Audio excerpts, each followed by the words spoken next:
அண்ணன் இந்த தண்ணி எங்கே பிடிச்சிங்க? இந்த ஊரணி தண்ணி தான். இந்த பக்கம் உள்ள சுற்று வட்டாரத்துக்கு இதுதான் குடி தண்ணி. நாங்கள் கூட சும்மா நார்மல் குளம் அப்படின்னு தான் பார்த்தோம். இது ரொம்ப சுத்தமான குடி தண்ணி. ஆனால் அது பார்க்கும்போது ரொம்ப தெளிவாகவும் இருக்கும். மினரல் வாட்டர் மாதிரியே தான் இருக்கும். மினரல் வாட்டர் மாதிரி அருமையாக இருக்கும். நல்லா இருக்கும். நல்லா இருக்கும். தண்ணி நல்லா இருக்கும். ஆனால் மழை தண்ணி தான் இது. மழை தண்ணி தான். மழை தண்ணி தான். ரொம்ப பராமரிப்பில் உள்ளது இது. ஓகேண்ணா. இப்போ எவ்வளோ தூரத்துலேருந்து இதை குடிக்கிறதுக்காண்டி வரீங்க? இப்போ நாங்கள் மஞ்சட்டுக்கு போயிட்டு அங்கேருந்து இப்போ 15 கிலோமீட்டர் தள்ளி வந்து குடிக்கிறதுக்கு அங்கே வர்ற டப்பா அங்கேருந்து எம்டி டப்பா கொண்டுக்கிட்டு திருப்பி 15 கிலோமீட்டர் நாங்கள் போகணும். இப்படி தண்ணி சாப்பிட்டு 15 கிலோமீட்டர் இங்கேருந்து நாங்கள் போகணும். அதுக்காண்டி அதுலேயும் தானே எனக்கு ஒரு டப்பா ஃபுல்லாக வேணும்னு கேட்டுட்டு இருக்காரு. நான் தான் என்ன குடிச்சிட்டல. ஓகே. ஹாய் ஃப்ரெண்ட்ஸ், இந்த குளத்தை பார்த்துக்கோங்க.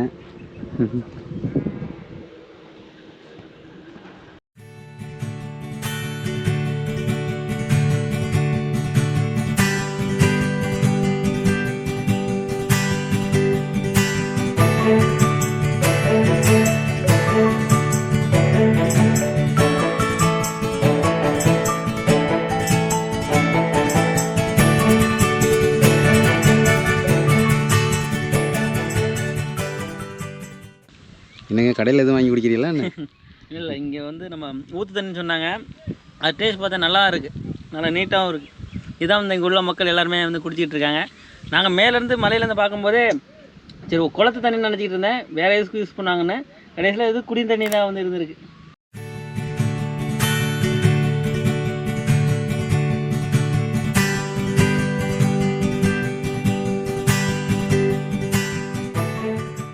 எப்போ பிளான் போடுறாங்க, எப்போ கிளம்புறாங்கன்னே தெரிய மாட்டேங்குது. ஆனால் கரெக்டான இடத்துக்கு கரெக்டான நேரத்தில் போய் சேர்ந்துடுறாங்க. டேங்கெல்லாம் ஃபில் பண்ணிவிட்டு நம்ம டைம் கிளம்ப ஆரம்பிச்சிட்டாங்க.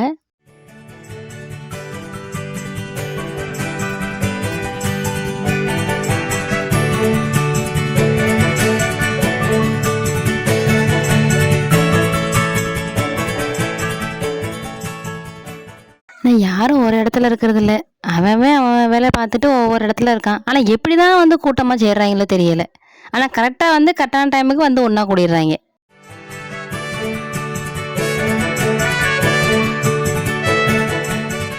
பைக்கில் ட்ராவல் பண்ணுறது தான் அழகுனா, இந்த வியூவை பார்க்குறதுக்கே மனசு அழகாக தான் இருக்குது. ஆனால் கேமராமேனுக்கு தான் ரொம்ப தேங்க்ஸ் சொல்லணும். அவ்வளோ அழகாக நீட்டாக எடுத்து கொடுத்துருக்காப்புல. ஒரு வழியாக நாங்கள் வந்து திருக்கோணநாதரை பார்க்க வந்துட்டோம். அந்த வியூ பாருங்கள் எவ்வளோ அழகாக அருமையாக இருக்குன்னு. நீங்கள் அதை பார்த்தாலே போகணுன்னு ஆசைப்படுவீங்க. நம்ம ஒரு வழியாக வந்து ஆலயத்துக்குள்ளே வந்துட்டோம். அடிவாரத்தில் இருக்கிறது தான் வந்து பொய்யாமொழீஸ்வரர் ஆலயம். இவர் வந்து லிங்க வடிவத்தில் இருக்கார். இவருக்கு வந்து பக்கத்துலேயே வந்து மரகத வள்ளியம்மை வந்து நின்ற குளத்தில் வந்து நமக்கு காட்சி அளிச்சிட்ருக்காங்க. இதில் என்ன ஒரு விசேஷம் அப்படின்னாக்கா வந்து இங்கே ஒரு பாறை வந்து பூமிக்கடியிலேருந்து வெளிப்பட்டிருக்கு. அது எத்தனை சதுரடினா வந்து 10 சதுரடியில் இருக்குதுன்னு சொல்கிறாங்க. அது பேர் வந்து திருப்பாறைன்னு சொல்கிறாங்க. அதில் வந்து நம்ம போய் ஒரு நீதி கேட்டோம் அப்படின்னாக்கா அது நமக்கு நீதி வழங்குதான். அது முழுக்க முழுக்க வந்து பொய்யாமொழீஸ்வரர் அருள் வந்து நமக்கு கிடைக்குது. அதனால் மக்கள் நம்பிக்கையாக சொல்கிறாங்க.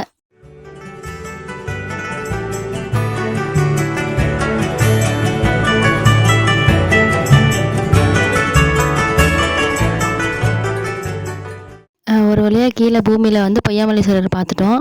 வாங்க மேலே போய் என்ன இருக்குன்னு பார்ப்போம். இந்த ஆலயத்தோட சிறப்பு என்னென்னா வந்து 3 நடுநிலையாக பிரிச்சிருக்காங்க. ஒன்று வந்து பூமி, அந்தரம், சொர்க்கம். இப்போ நம்ம வந்து பூமி கீழே பார்த்துட்டோம். அடுத்தது அந்தரத்துக்கு நம்ம போயிட்டுருக்கோம். அடுத்து சொர்க்கத்தை நான் உங்களுக்கு காமிக்கிறேன். நடக்கும்போது தெரிலங்க, ஒரு வழியாக 60 படியே நாங்கள் கடந்து வந்துட்டோம் சிவதர்மபுரீஸ்வரர் பார்க்குறதுக்கு.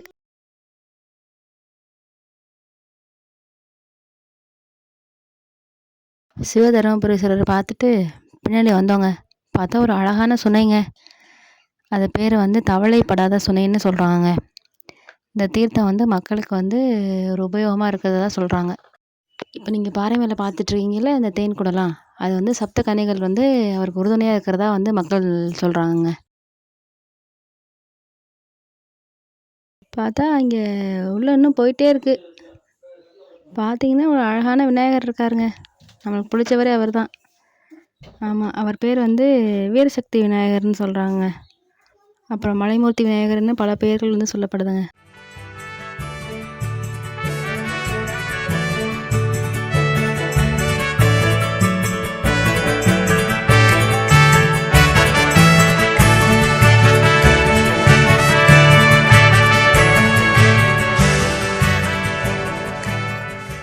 ஒரு வழியாக நம்ம விநாயகரை பார்த்து முடிச்சுட்டு அடுத்தது நம்ம படி ஏறிட்டுருக்கோங்க. கடைசி எங்கே போகிறோன்னா சொர்க்கத்துக்கு. ஒரு வழியாக மேலே போயிட்டோங்க. போனாக்கா வந்து திருக்கோலநாதர் வந்து அழகாக காட்சியளிக்காருங்க குடவரை கோயிலில். ஆனால் என்ன ஒரு வந்து துரதிர்ஷ்டம்னா வந்து வீடியோ எடுக்கக்கூடாதுன்னு சொல்லிட்டாங்க. அதான் எங்களுக்கு ரொம்ப சங்கடமாயிடுச்சு. உங்களுக்கும் எங்களால் காமிக்க முடியலை.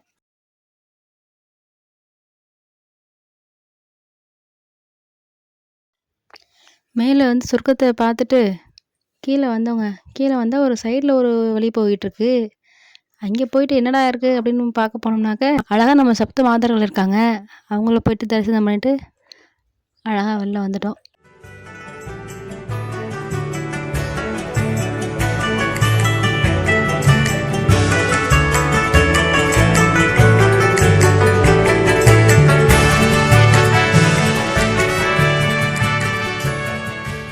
மேலே ஒரு வழியாக வந்து திருக்கோலநாதரை வந்து பார்த்துட்டு வந்துட்டோங்க. இங்கே எல்லா இடத்துலையும் வந்து அம்மன் பக்கத்தில் தான் இருப்பாங்க. இவங்க வந்து கொஞ்சம் கீழே தள்ளி இருக்காங்க. அவங்க பேர் வந்து ஆத்மநாயகி அம்மன்.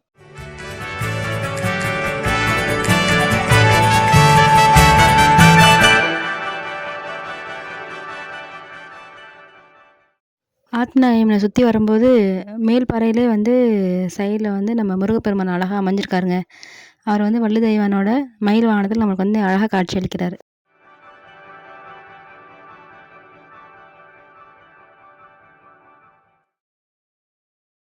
கல்வெட்டுக்கெல்லாம் நிறையா இருக்குங்க. வந்தாக்கா வந்து சூப்பராக பார்க்கலாம் நீங்கள். ஆனால் என்ன எங்களுக்கு தான் ஒன்றும் புரியலை. ஆர்கிடெக்ட் வந்து நம்ம சொன்னாங்கன்னா நமக்கு என்னென்னு புரியும்.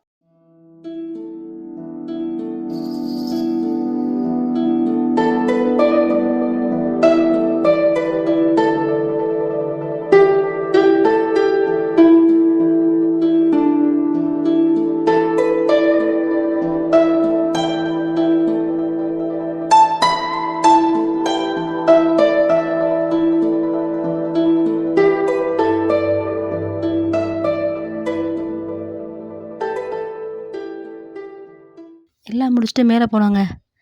சரி ஒரு ரிவ்யூ பார்க்கலான்னு சொல்லிட்டு நம்ம கேமராமேனை வந்து சுற்றி காமிக்க சொன்னால் எப்படி இருக்குன்னு நீங்களே பார்த்துட்டு கமெண்ட் பண்ணுங்கள்.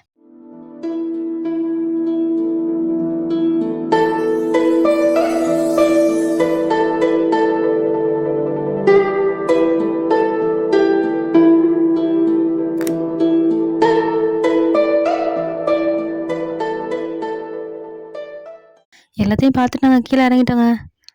கீழே இறங்கிட்டு அங்கே ஒருத்தவங்க சொன்னாங்க, நீங்கள் மேலே போய் கார்த்திகை மண்டபத்தை பார்த்தீங்களான்னு கேட்டாங்க. என்னது கார்த்திகை மண்டபமா? 8 மணிக்கு வந்து பூஜையெல்லாம் பண்ணி க்ளோஸ் பண்ணிடுவாங்களாங்க. ஸ்ட்ரைட்டாக படியில் ஏறி நம்மளால் போக முடியாதாங்க. அதனால் சுற்றி போகணும்னு சொல்லிட்டாங்க. வேறு என்ன பண்ணுறது, நம்ம இவ்வளோ தூரம் வந்துட்டோம், சுற்றி போய் பார்த்துட்டு வருவோம். அதனால தாங்க இப்போ சுற்றிக்கிட்டு இருக்கோம்.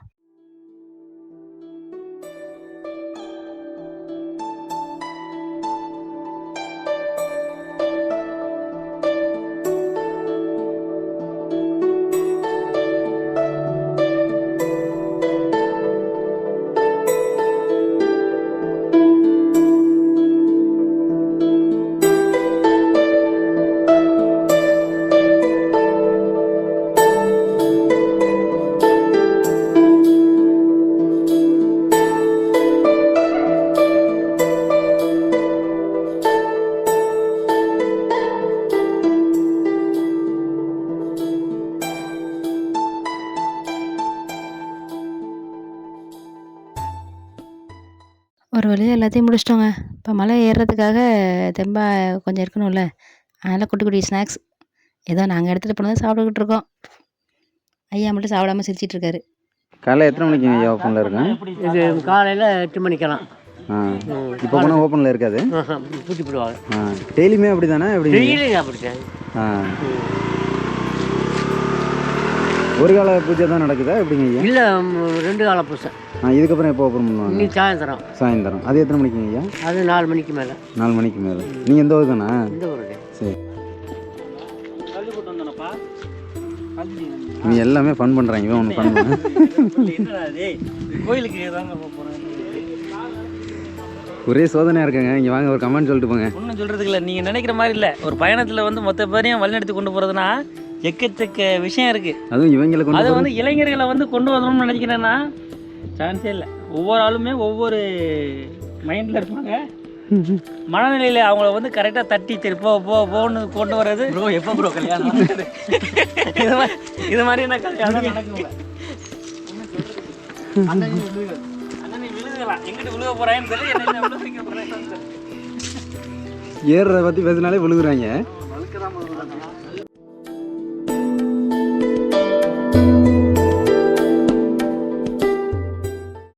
நம்ம கேமராமேன் கையை வச்சுட்டு கம்முன்னு இருக்க மாட்டாருங்க. சரி இந்த வியூ எடுப்போம்னு சொல்லிட்டு இந்த வியூ எடுத்தாருன்னா நீங்களே பாருங்கள் எவ்வளோ செம்மையாக இருக்குன்னு.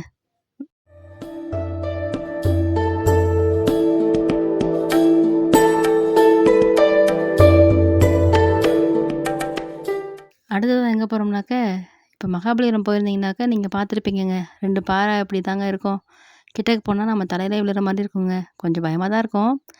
அதை பற்றி கொஞ்சம் பார்ப்பேன் என்னன்னு.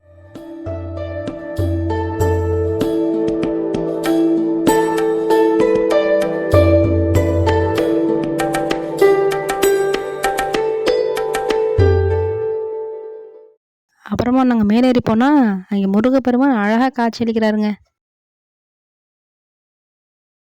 செம்ம பிளேஸுங்க, சரியான ஸ்பாட்டு. நீங்கள் வந்து ஃபோட்டோ ஷூட் எடுக்கணும், ஒரு கப்பலாக இங்கே வரணும் அப்படின்னாக்கா ஒரு ஃபேமிலி அண்ட் கப்புள்ஸாக வந்து பார்த்துட்டு என்ஜாய் பண்ணிட்டு போகிறாங்க.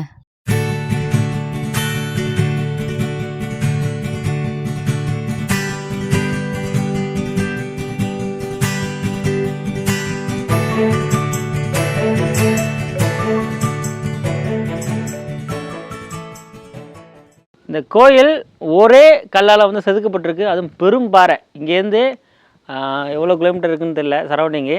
அது ஃபுல்லாகவே ஒரு கொடைஞ்சி அந்த கோயிலை வந்து கட்டியிருக்காங்க. இந்த லேயர் எல்லாத்தையுமே பார்க்கும்போதே ரொம்ப விசித்திரமாகவும் இருக்குது, புதுமையாகவும் இருக்குது. இப்படின்னா எப்படி கட்டினாங்க அப்படிங்கிறத நம்ம வந்து வேக்க வைக்குது.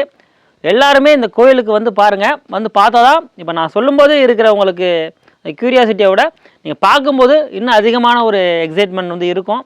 இது ஒரு குடவரை கோயில். குடவரை கோயில் நம்ம எடுத்துக்கிட்டோம்னா பல்லவர் கால சிற்பக்கலையும் அந்த குடவரையுமே அவங்க தான் வந்து கட்டமைச்சது. அது இல்லாமல் பாண்டியர்களுமே வந்து ஆட்சி புரிஞ்சிருக்காங்க அந்த காலகட்டத்தில். இருந்தாலுமே குடவரை கோயிலுக்கு வந்து பேர் போனவங்க வந்து பல்லவர்கள் தான். இந்த கோயிலுமே குடவரை கோயில் தான். உள்ளே வந்து குடஞ்சி, ஆனால் ஒரே மலையில் அத்தனை லிங்கமும் இருக்குது. அதே மாதிரி முருகப்பெருமானும் மேலே இருக்கார்.